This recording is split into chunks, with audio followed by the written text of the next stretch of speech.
Kabajamtootaa fi jaalatamtoota keenya hordoftoota keenya qophii keenya xiinxala seenaa kutaa takkaffaa har'aatiin Usmaan Bey eenyu ture?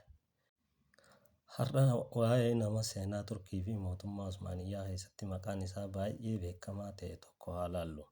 Innis Usmaan Bey yookiin Usmaan Gaazii jedhama. Egaa Usmaan Bey naannoo Anaatooliyaa keessatti dhuma jaarraa 13ffaa keessa yeroo mootummaan Seljuuqotaa dadhabaa fi daangaan Biizantaayinn sochii siyaasaa fi waraanaa isa turetti kan mul'ate ta'e. Usmaan ilma Ertugrul Gaazii fi miseensa gosa Kaayit ture.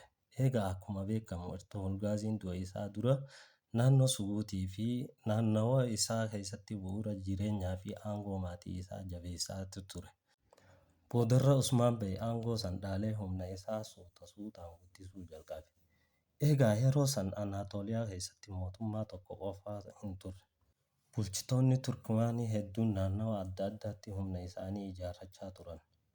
Gara dhihaatti immoo mootummaa Biizantaayinn daangaa isaa tikfachaa ture.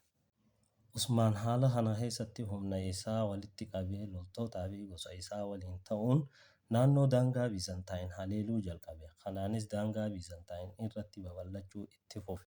Garuu wanti guddaan hubatamuu qabu tokko jira. Usmaan yeroo gara aangootti dhufu mootummaa guddaa hin qabu ture. Humni isaa xiqqaa ture. Garuu waggoota keessatti bu'uura mootummaa tokko jabeessaa dhufe. Egaa akkuma beekamu maqaa isaa Usmaan irraa ka'ee mootummaan inni hundeessuuf bu'uura kaa'e boodarra garuu mootummaa Usmaaniyyaa yookiin Ottoman Empire jedhamuun beekama. Usmaan Gaaziin yeroo dheeraa mootummaa isaa ijaaruuf daangaa isaa babal'isuuf hojjechaa ture. Haa ta'u malee babal'inni mootummaa Usmaaniyyaa isa booda ture. Keessumaa babal'inni mootummaa Usmaaniyyaa eega ilmi isaa Orhaan Bey jalatti caalatti guddateeti ture. Kanaaf Usmaan Bey seenaa keessatti akka hundeeffama mootummaa Usmaaniyyaa tokkotti yaadatama. Seenaa Usmaan Bey kanarraa waan tokko hubanna. Mootummaan guddaan tokko guyyaa tokko keessatti hin ijaaramu. Kaayyoo qabaachuu, obsa qabaachuu, namoota walitti qabuu fi hojii itti fufinsaan hojjechuun bu'uura milkaa'inaa mootummaa tokkoo ta'uu danda'a. Kanaaf kutaa itti aanu keessatti Usmaan Bey akkamitti humna isaa guddisuu jalqabe? Naannoo Suguutii fi daangaa Biizantaayinn keessatti maal akka raawwate ni ilaalla.